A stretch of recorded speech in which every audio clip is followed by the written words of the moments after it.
Just when you thought you were safe, may I introduce you to the Vindaflu.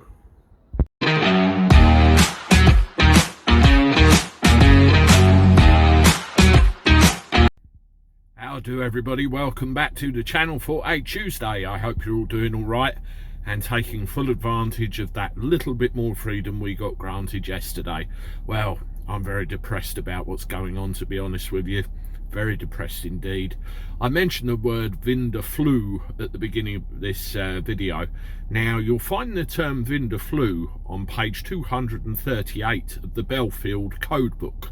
If you wonder what that is, there's a video that Jim Davison released a few days ago mentioning the Belfield Code.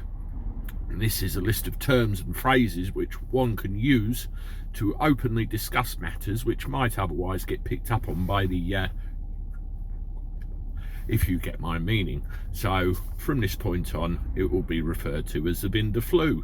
Speaking of this, what the fuck is going on? It's unbelievable. It really is unbelievable. We think we're getting a little bit of a step closer to freedom, and then we're told when Boris came on the telly the other day that yes, June might be a problem. June the 21st, the day we're all looking forward to, might be in jeopardy because of India.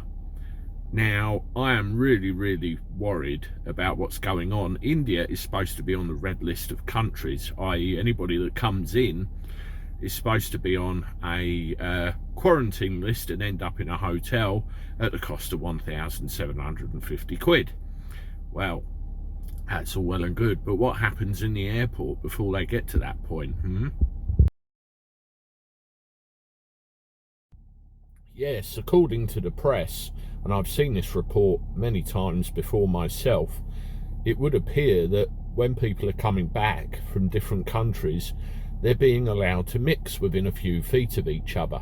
So people coming in from red list countries such as India are queuing fairly near people from green list and yellow list countries, and they could be there for hours. These airports quite simply are not designed to put up with this capacity of problem. If there is an issue with a country as big as India, it's very simple. Stop the fucking planes from coming all together. I had a search of the Heathrow arrivals the other day, and look what I found.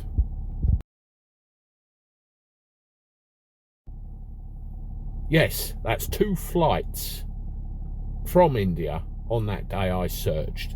You look at Manchester or any of the other major airports, you're going to find this in abundance everywhere. Planes are still coming in from these countries. The people on the planes are being allowed in the terminals and they're mixing with other people. Now, if anything's being brought in, they're going to go on the streets and they're going to mix with the general population, and the long and short of it, we're all fucked. Now, there's one of 2 ways of dealing with this. Stop them coming totally. Stop everybody coming from everywhere totally. And we know that's impractical because the aviation industry would be completely on its arse then, instead of half on its arse that it is already.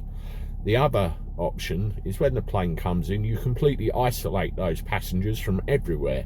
Even if I have to sit outside in the pouring rain, for crying out loud, do not let them in the terminal buildings. It's that simple.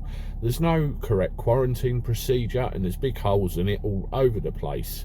These airports were not designed to deal with this, and until the government gets really tough, which I very much doubt they will do on this situation, it's going to continue, and there'll be other variants and variants on variants, and we'll still be talking about this in 2035.